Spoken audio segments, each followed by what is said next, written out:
March 2024. Dakar is on fire, not with violence, with joy. Hundreds of thousands of Senegalese citizens, young people mostly, people who have never trusted a politician in their lives, people who watched their parents' generation get promised change and delivered corruption over and over again, are dancing in the streets of a capital city that has just done something extraordinary. It has elected a revolutionary. Bassirou Diomaye Faye, unknown to most of the world 3 weeks earlier, released from prison just days before the election, handpicked by the man the establishment tried to silence, has just won the Senegalese presidency in the first round. No runoff needed, a landslide, and the crowd is chanting a slogan that captures something real and profound about what this moment means. Diomaye is Sonko. Sonko is Diomaye. Two men, one vision, one movement, one revolution built on a decade of sacrifice, imprisonment, persecution, and the unbreakable conviction that Senegal deserves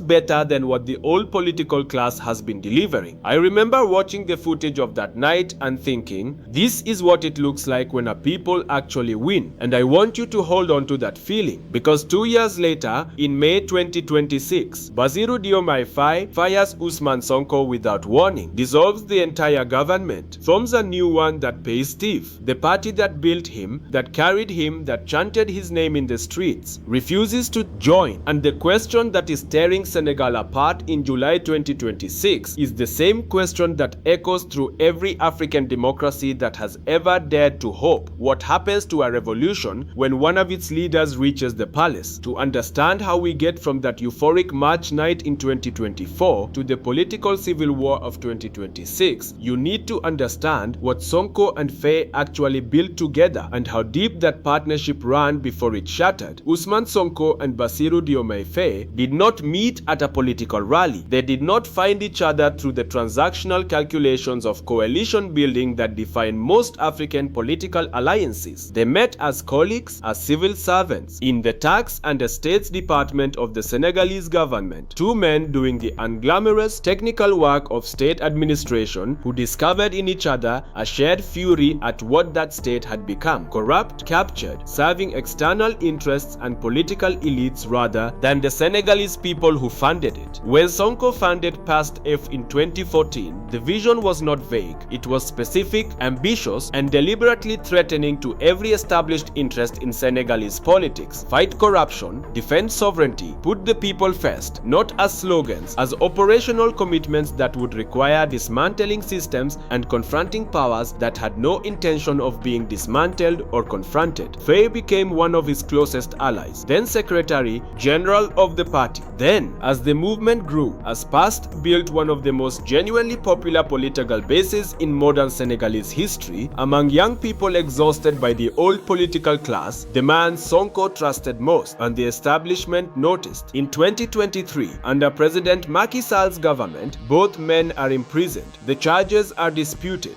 The timing, in the context of a government that had clear political reasons to prevent PAST from consolidating its momentum ahead of the 2024 election, is something that Sonko's supporters describe without hesitation as political persecution. The imprisonment does not break the movement, it strengthens it. When legal cases bar Sonko from running for president himself, the choice of who carries the movement's hopes into the election is the most consequential decision he has ever made. He chooses Faye, not a safe choice, not a compromise candidate designed to reassure establishment figures, his closest ally, his Secretary General, the man who shared the prison experience, the man who, to PASTEF's base, represents the same revolutionary commitment in a different body. Diomaye is Sonko, Sonko is Diomaye. Faye wins in the first round, with a landslide that sends a message so clear that even the international observers who came expecting a contested result leave with nothing to contest. Senegal has spoken, the revolution has won, and Faye's first act, his very first significant decision as president, is to appoint Sonko as prime minister. Loyalty, reciprocity, the confirmation that what was built between these two men in the tax department, in the party offices, in the prison cells, that bond holds even in the palace. At this this point, and I want to be honest about this, they are genuinely brothers, not politically convenient allies performing unity for cameras. Brothers who have sacrificed together for something they both believe in. What happens next is one of the most painful political stories I have followed in years. Power is a strange substance. It does not corrupt everyone equally. It does not corrupt everyone at the same speed, and it does not always corrupt in the obvious ways. The sudden accumulation of personal wealth, the flagrant abandonment of principle, the overnight transformation that makes betrayal unmistakable. Sometimes it works more quietly. Sometimes it works through the slow discovery that the palace has its own logic, that governing is different from campaigning, that the people who control access to the rooms where real decisions are made have their own interests in who gets to sit in those rooms and what those people are told when they arrive. The first cracks in Senegal's revolutionary partnership appear quietly in 2025. Sonko notices, and this is important because Sonko is not a man who misses political signals, that Faye is becoming more distant, building a power base that is separate from Pastef rather than rooted in it, making appointments and decisions that bypass the party structure that built the movement. Key Sonko loyalists begin disappearing from important positions in the ruling coalition, not dramatically, not in a single visible purge, quietly, one by one, replaced by figures whose loyalty runs to the president rather than to Pastef. Sonko raises it publicly. He complains about an authority problem. He says, in language that is careful but unmistakable to anyone paying attention, that he is being sidelined in a government that exists because of the movement he built. And then the hidden debt crisis explodes everything into the open. The previous Macky Sall government had concealed the true state of Senegal's finances. When the full picture emerges, it is staggering. Approximately $13 billion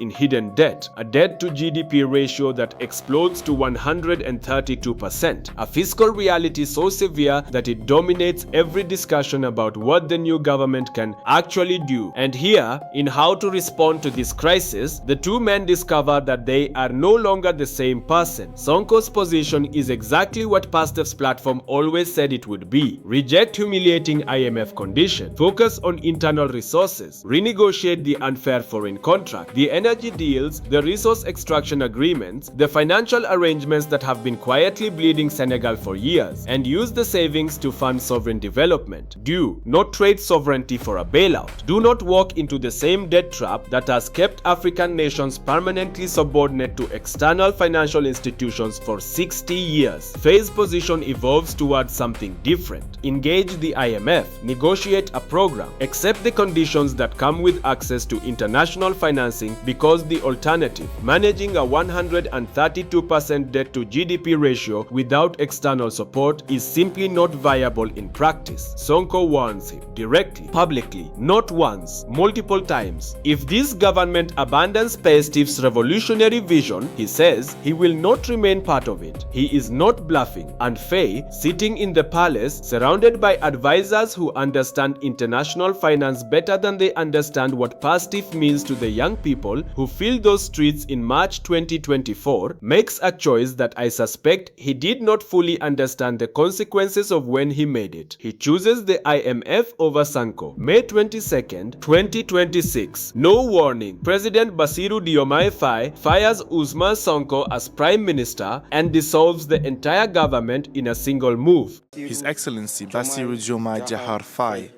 has ended the tenure of Mr. Ousmane Sonko, Prime Minister, and consequently that of the ministers and secretaries of state who are members of the government. I want you to sit with the scale of what just happened. The man who made Faye president, the man whose name was chanted alongside Faye's as a single identity, the man who sat in prison rather than abandon the movement, the man who chose Faye above all others when the moment of maximum consequence arrived, fired without a conversation, without a negotiation, without the dignity of a private discussion before a public announcement. The message, whether Faye intended it this way or not, lands like a declaration of war on the movement that created him. Faye forms a new government. PAST-F, the party that controls parliament, the party with the genuine popular base, the party whose members filled those streets in March 2024, refuses to join it, and Sonko's supporters, young Senegalese people who believed, genuinely and passionately that 2024 was different, that this time the revolution would not be absorbed and neutralized by the palace, feel something that is more painful than anger. They feel foolish because they have seen this before, not in Senegal, but across the continent. The pattern is familiar and devastating. The revolutionary candidate who campaigns on sovereignty and delivers IMF negotiations. The anti-corruption crusader who slowly surrounds himself with the same establishment figures he once opposed. The man who tells you he is different and then, from inside the palace, demonstrates that the palace changes everyone. Sonko says it directly, clearly, without diplomatic softening. If you dine with the devil, you cannot come back the same. He is talking about the IMF. He is talking about the international financial architecture that has kept African nations in permanent debt dependency. He is talking about what happens to a leader who enters those rooms and accepts those conditions. But the people listening know he is also talking about Faye. Here is what I did not expect when I started following this story. Sonko does not collapse. He does not retreat into bitterness. He does not become the kind of political exile figure who gives interviews about betrayal and slowly fades from relevance. He does not make the mistake that so many deposed prime ministers make of appearing diminished by what has happened to them. He goes to parliament, paced Ife, which still controls the National Assembly because Senegalese voters gave the movement a strong parliamentary majority in 2024, elects Sonko as speaker. Think about what this means strategically. Faye controls the presidency. Sonko controls parliament. The man who was fired without warning now sits in the institution with the power to check, challenge, and constrain every presidential initiative that requires legislative approval. The revolution that was supposed to be neutralized by a palace firing has instead split into two competing power centers, and the one that still has the genuine popular base, the one that still controls the party, the one that still commands the loyalty of the young people who built the movement, that one is Sonko's. Faye is trying to build a new political party to break completely from PESTEF, but building a political party from scratch, without the decade of grassroots organizing, without the youth networks, without the genuine ideological base that PESTEF spent years developing while simultaneously managing a debt crisis and an IMF negotiation, is an enormously difficult thing, especially when the person you are trying to replace as the face of Senegalese political ambition is Ousmane Sonko, who sleeps, he says, with a light heart, no regrets, standing with the people, committed to the original vision. In July 2026, Senegal is facing something it has not navigated before in its modern democratic history, a genuine constitutional standoff between a president and a parliament controlled by his former ally, an economic crisis that is forcing choices between sovereignty and solvency that have no easy answers, a youth base that is disillusioned, not with politics, but with a specific leader who they feel has abandoned the principles that earned their loyalty. And at the center of all of it, two men who were once so aligned, now on opposite sides of every significant question facing the country: the debt question, the IMF question, the sovereignty question, the question of what the 2024 revolution was actually for and whether it is still alive. These are not abstract political disputes. They are questions that directly affect whether Senegalese young people, the generation that filled those streets, that chanted that slogan, that believed, will be able to build the future they thought they were voting for. And here is what I think is the most important thing to understand about where this ends up. Sonko has not lost. He controls the party. He controls parliament. He has the loyalty of the base that matters most. The young, the politically engaged, the people who will determine what Senegalese politics looks like, not just in 2026, but in 2030 and beyond. Faye has the palace and the problems that come with it, the IMF negotiations, the debt, the international pressure, the advisors who speak the language of fiscal adjustment and structural reform, the slow discovery that governing a country with 132% debt to GDP while trying to maintain sovereignty commitments is harder than campaigning on them. History will judge which of these men made the right choices, but the revolution, the genuine popular movement for Senegalese sovereignty and anti-corruption, has not been buried in the palace. It is sitting in parliament with a light heart, waiting. I keep coming back to that slogan. Diomaye is Sanko. Sanko is Diomaye. It was always more than a campaign chant. It was a promise, a statement of shared identity so complete that it collapsed two people into one political being for the purposes of winning an election and beginning a transformation. The problem with that kind of fusion, and I think both men understood this at some level even when they were chanting it, is that it cannot survive the palace, because the palace individualizes, it separates, it surrounds whoever sits in it with its own particular logic and its own particular pressures and its own particular temptations. And slowly, not always dramatically, not always through obvious corruption, it makes the person inside it different from the person the movement sent in. France happened to fail, Sonko says. Not France the country, France the system. The France-Afrique architecture of financial dependency, diplomatic pressure, and institutional capture that has been absorbing African leaders and converting them from sovereigntists to administrators for 60 years. Whether that is fair to Faye, whether he genuinely lost his way, or is simply making harder choices than Sonko is willing to acknowledge, is a question that Senegalese people are debating furiously in July 2026. But here is what I know. The movement that Sonko built is still alive. The young people who believed in it have not given up. They have redirected their energy from the palace to the parliament. They have not abandoned the vision of a sovereign Senegal that serves its own people. They have chosen the man they still believe represents it. And Ousmane Sonko, fired, politically attacked, publicly humiliated by the man he made president, is sleeping with a light heart. That tells you everything you need to know about where this story goes next. The revolution did not end in the palace. It relocated, and the Sahel Bulletin will be here when it arrives at its final destination. Like this video, subscribe to the Sahel Bulletin, share this with every African who needs to understand that sovereignty is not given, it is fought for over and over again by people willing to pay the price. We will never stop telling these stories.